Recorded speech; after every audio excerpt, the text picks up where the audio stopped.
बुद्ध पूर्णिमा।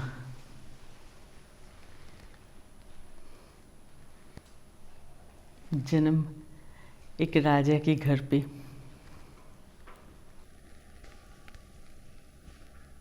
कितनी आदर, कितनी सम्मान।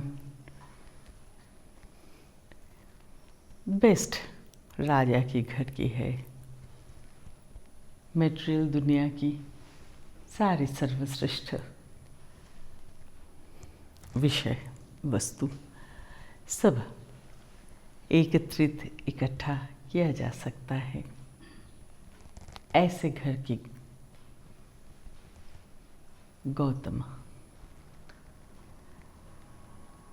ऐसे कितने राजा हुए हैं, कितने इतिहास में हम नाम पढ़ते हैं, जानते हैं।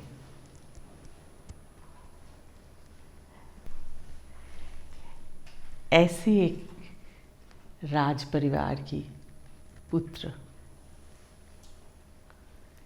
ऐसे ट्रांसफॉर्म किया है एक पूर्णिमा उनके नाम पे।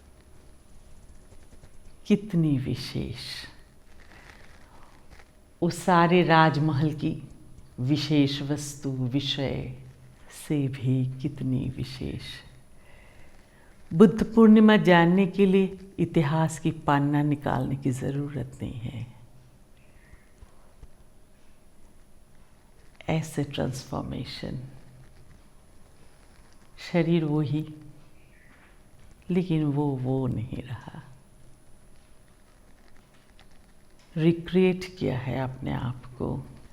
वो रिक्रिएट कर रहा था, अपने को खुद तैयार कर रहा था, पुनः तैयार कर रहे थे। ऐसे जानकारी उनका नहीं था। गए थे तो दुनिया की ये जरा, व्याधि, मृत्यु, ये जो दर्द उनको होता था, इससे मुंह मोड़ नहीं पाए। कोई मोह, कोई आकांक्षा,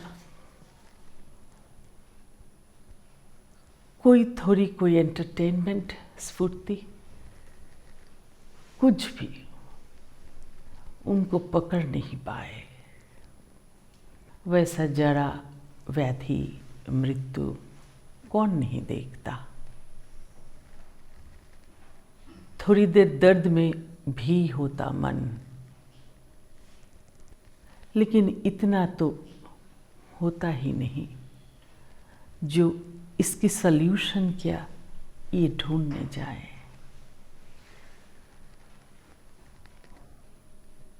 गौतम बुद्ध क्यों निकल गए थे? निस्वार्थ होने के लिए तो नहीं निकल गए थे। उनको दर्द इतना हो रहा था, हर क्षण हो रहा था, जो तुम्हें नहीं होता। तुम दर्द से मन विमुख कर लेते हो और अपना स्वार्थी दुनिया में बस जाते हो। ऐसा तो नहीं तुम्हारी सम्मुख दर्द वाले घटना घटती नहीं है, लेकिन जाने दो, उसमें मेरा क्या, मेरा तो अपना काम करना पड़ेगा। इतनी रिस्पॉन्सिबिलिटी है। जीने के लिए तो सब आतुर है। एक एंट से लेके जो दिखता भी नहीं है, हर एक कीड़ा मकोड़ा जीने के लिए अधीर है। तो तुम भी जीने के लिए अधीर हो। ये तो जीव में, सृष्टि में दिया गया है। इसीलिए तो ये जो श्लोक की शब्द है वही पर ब्रह्म है और उसी की कण सब में समा हुआ है।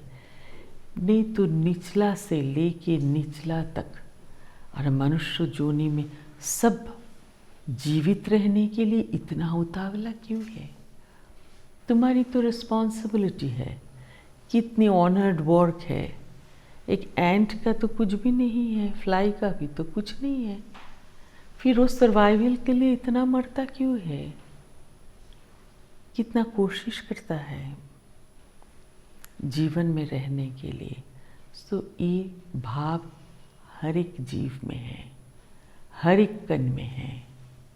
जो मनुष्य कर सकते हैं वो मनन कर सकते हैं, दूसरे के दुख दर्द मिटा सकते हैं, उसमें होगा यूँ, शांति तुम्हें प्राप्त होगी। किसी के लिए कुछ करना क्यों? क्योंकि उसकी जो फल होगी, उसका शांति वो तुम्हें प्राप्त होगी।